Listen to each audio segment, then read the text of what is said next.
Olá, tudo bem? Eu espero que sim. Meu nome é Jaderson Freitas e hoje, 26 de setembro, eu selecionei os seguintes destaques para o Notícias do Mundo de Segurança da Informação. Ataque cibernético é inimigo número um de empresas no mundo digital. Aumento de incidentes em sistemas e infraestruturas críticas revela tendência preocupante. E governo lança cartilha de segurança da informação para órgãos públicos. E eu começo com essa notícia que fala: ataque cibernético é inimigo número um de empresas no mundo digital. Atualmente, no mundo digital, as ameaças cibernéticas estão se tornando cada vez mais sofisticadas e frequentes. As empresas em todos os setores estão enfrentando um risco crescente de ataques digitais que podem resultar em roubo de dados confidenciais, interrupção dos negócios e danos à reputação. O último relatório global de segurança divulgado pela Infoblox revela, por exemplo, que a ameaça aos serviços de nuvem é uma preocupação de pelo menos 46% das organizações brasileiras, seguido por vazamento de dados, 43%, e APTs, 34%. O estudo aponta ainda outros potenciais riscos que preocupam as organizações, a exemplo do ransomware, 30%, ataque por IoT em rede, 27%, ameaças internas, 23%, ataques por meio de conexões de funcionários remotos, 17%, ataques à cadeia de suprimento ou terceiros, 14%, e ataques promovidos pelo Estado, 7%. No mesmo levantamento, 6 de 10 entrevistados relataram uma ou mais violações nas suas empresas por ataques cibernéticos. Com o aumento dos ataques e as possíveis consequências devastadoras, é obrigatório que as empresas implementem medidas eficazes de proteção para garantir o sigilo de seus dados e a integridade de suas operações. Nesse contexto, especialistas na área destacam a importância de adotar uma abordagem proativa para se proteger contra ameaças. O Country Manager da Infoblox Brasil, Sandro Toniolo, explica que, para ajudar as empresas a se protegerem contra esses perigos, algumas medidas essenciais devem ser adotadas. É fundamental, por exemplo, que as organizações forneçam treinamentos de conscientização sobre segurança cibernética, desenvolvam políticas e procedimentos relacionados ao uso de dispositivos móveis e gerenciamento de senhas, mantenham sistemas e softwares atualizados, além de monitorar e detectar ameaças e atividades suspeitas, detalha. Em um mundo digital em permanente evolução, as instituições devem estar cientes das vulnerabilidades e dos riscos associados às suas operações online. Entendemos as barreiras que os negócios enfrentam e, assim, podemos fornecer soluções que sejam parceiras e contribuam para o futuro da empresa, diz Toniolo. Nesse sentido, o investimento em soluções como a de DNS, que oferece várias medidas de segurança para proteger a organização, é essencial. A alternativa é benéfica para ajudar a identificar fragilidades, desenvolver estratégias de segurança personalizadas e fornecer suporte contínuo para garantir uma proteção eficaz contra ataques cibernéticos. Ao adotar as medidas, as empresas estarão em uma posição melhor para proteger seus ativos digitais e mitigar os riscos associados às ameaças. Considerando um cenário de mudança e atualização frequentes, a segurança cibernética não pode ser negligenciada. Ao contrário, é crucial que ela seja a prioridade em todos os níveis de uma organização. Aqui há um certo consenso. Quando a gente olha o Fórum Econômico Mundial, por exemplo, os últimos estudos e pesquisas realizados com uma série de líderes, os executivos também apontam a segurança cibernética como uma necessidade para a continuidade dos negócios. É claro que, quando falamos em segurança, obviamente, muitas pessoas têm conceitos e contextos diferentes. E aí, claro, precisa dos profissionais de segurança da informação e segurança cibernética justamente para analisar adequadamente o cenário, identificar os riscos e propor ações. Tão simples quanto. A matéria, obviamente, ela traz pontos muito interessantes.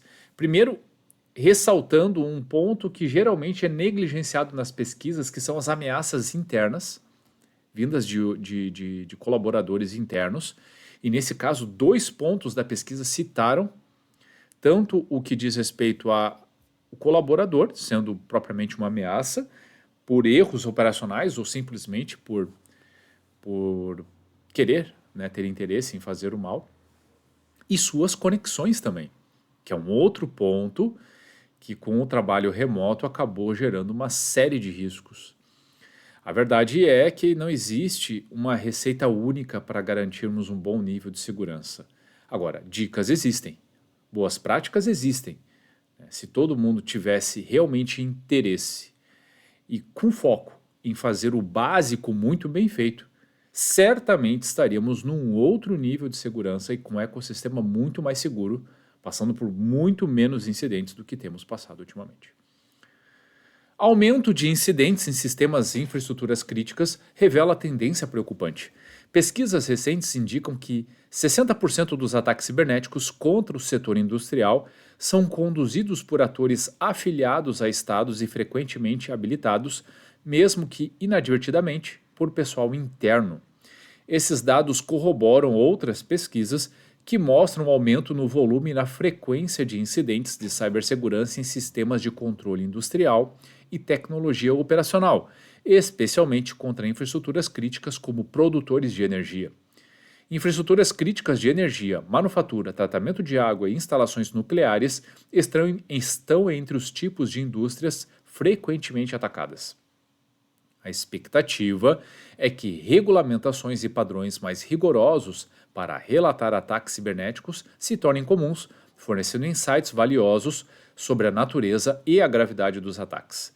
Mais de 80% dos atores de ameaças vêm de fora das organizações, mas os insiders desempenham um papel não intencional em aproximadamente um terço dos incidentes, abrindo a porta para atores de ameaças. Mais de 80% dos incidentes de OT, ICS, analisados começaram com comprometimento do sistema de TI, atribuído ao aumento da interconectividade entre sistemas e aplicativos TI e OT. De novo, a matéria fala novamente dos insiders ou dos colaboradores internos gerando ou sendo muitas vezes a porta de entrada dos incidentes. Será que são de fato? Na maioria das vezes sim. E aí por vários motivos. Tanto por desconhecimento das boas práticas quando se desenvolve aplicações com vulnerabilidades, quando se adota tecnologias sem levar em consideração as boas práticas de segurança e implementando essas novas tecnologias com uma série de fragilidades em suas configurações. Quantos incidentes, por exemplo, vocês viram em que dispositivos de nuvem foram expostos à internet sem credenciais de acesso abertos para o mundo? E só depois tomaram conhecimento, agiram de forma um pouco mais segura. Ataques de engenharia social, em que as pessoas acabam fornecendo mais informações do que deveriam, acabam caindo em golpes de phishing e compartilhando credenciais, compartilhando senhas, muitas vezes acabam instalando malware acidentalmente. Enfim, obviamente que o comportamento das pessoas está sim relacionado a boa parte dos incidentes, isso é verdade. A matéria aborda ainda outros dois pontos muito importantes. Ela finaliza ali falando um pouquinho da necessidade de se estabelecer padrões mais rigorosos, né, tanto para a implementação dessas tecnologias quanto para a resposta aos incidentes. Então essa é uma prática realmente importante que precisa evoluir.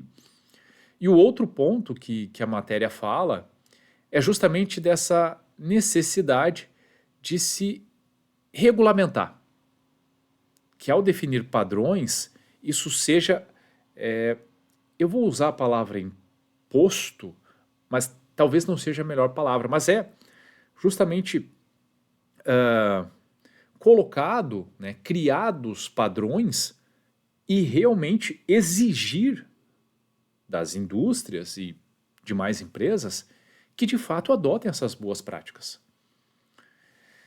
Obviamente que quando a situação ela é orgânica, ou seja, as pessoas se conscientizam, buscam o conhecimento e implementam as coisas ou fazem mudanças de forma a elevar gradativamente o nível de segurança, é algo menos abrupto, né, mais, digamos, amigável. Por outro lado, adotar um ritmo mais cadenciado para melhoria dos ambientes pode expor empresas, instituições, órgãos públicos a muitos incidentes. Por isso que, como se demora a criar essa cultura, se demora a entender o que precisa ser feito e se demora a agir, às vezes, órgãos regulamentares precisam exigir que as boas práticas sejam adotadas, enquanto essa consciência, enquanto o conhecimento, etc., é adquirido. E na última matéria de hoje, o governo lança cartilha de segurança da informação para órgãos públicos. O Ministério da Gestão divulgou no dia 25 de setembro uma nova cartilha do Programa de Privacidade e Segurança da Informação, PPSI. O objetivo da publicação é facilitar o acesso das cerca de 250 órgãos e entidades do Sistema de Administração dos Recursos de Tecnologia da Informação, SISP, as orientações mais relevantes do programa e de como proteger de ameaças virtuais. O documento propõe um modelo baseado em 5 áreas de atuação, que tem como enfoque a articulação simultânea das temáticas de governança, maturidade, metodologia, pessoas e tecnologia, para apoiar a implementação de iniciativas do PPSI no âmbito dos órgãos e entidades integrantes do CISP. Para o secretário de Governo Digital, Rogério Mascarenhas, os órgãos precisam estar alinhados às diretrizes do programa para enfrentar os desafios tecnológicos em relação à privacidade e segurança da informação. Essa é uma decisão estratégica, temos de ser sólidos em relação a esse tema. Nossas defesas cibernéticas devem sempre estar fortalecidas para construirmos um ambiente seguro e resiliente, disse. É importante que os gestores e servidores que atuam na área leiam essa cartilha e tenham as informações em suas mãos, completou o secretário. Estabelecido pela portaria número 852/23, o PPSI é um conjunto de ações de adequação nas áreas de privacidade e segurança da informação que tem por objetivo elevar o grau de maturidade dos órgãos e das entidades do CISP na proteção de dados pessoais, por exemplo. O programa também aumenta a segurança dos sistemas de governo no ambiente cibernético. Exatamente o que eu falei na matéria anterior. Até que se adquira cultura, conhecimento, se mapeie o cenário e se modifique esse cenário, tornando-o mais seguro, é obviamente uma boa prática que órgãos regulamentares, ou até mesmo o próprio governo, nesse caso, acabe gerando essas obrigações, criando esses instrumentos para gerar esse movimento. Porque muitas vezes, pessoal, e olha, eu tenho a tranquilidade de dizer que, infelizmente, é assim. Trabalho há mais de 17 anos e meio, mais até, com segurança da informação e cibersegurança, e posso dizer que boa parte das empresas, dos órgãos públicos, das instituições, acabam aprendendo com a dor. Ou seja, precisam passar por um incidente para entender que não tinham um nível adequado de controle. E muitas vezes as áreas de segurança, ou as que têm responsabilidade, exercem o papel de garantir a segurança do sistema, dos dados, enfim, muitas vezes alertaram a companhia da importância, mas por não conseguir conversar na mesma linguagem dos executivos, por não conseguir tangibilizar a questão dos riscos, se fazer entender, ou seja lá o que for, o motivo que for, acabaram não sensibilizando, e por não sensibilizar, acabaram não conseguindo implementar controles adequados. Então, pessoal, é importante sim, e eu vibro quando eu vejo esse tipo de notícia, porque é dessa forma que se começa a gerar movimento, e gerando movimento também se melhora o nível de segurança e, portanto, temos um ecossistema cada vez mais seguro. Mas é preciso que, além dessa cartilha que traz ali boas práticas, existam medidas complementares que garantam algumas adequações, ou ainda que imponham algumas condições. Exatamente como a CISA fez nos Estados Unidos, seja um prazo máximo para correção das vulnerabilidades, seja a implementação ou obrigação de implementação de alguns controles, seja um tempo máximo e definição de quais incidentes devem ser comunicados e para quem. Tudo isso, obviamente, pode trazer um contexto de maior segurança e criar um movimento muito interessante no que diz respeito à segurança. Então, primeiro passo foi dado. Espero sinceramente que outros acabem acontecendo. Quem sabe em breve. Bom, pessoal, o que eu tinha selecionado para hoje era isso. Espero sinceramente que vocês tenham gostado. E se você gostou do conteúdo, se fez sentido para você, então curta, salve, compartilhe esse post ou marque a pessoa, as pessoas que podem se beneficiar desse tipo de conteúdo. Eu tenho certeza que fazendo essas ações, podemos fazer a diferença trazendo mais cultura de segurança da informação. E se você ficou com alguma dúvida, tem alguma crítica ou sugestão, fique muito à vontade para deixar comentários ou mandar mensagem diretamente para mim. Combinado? Ótimo dia e até a próxima!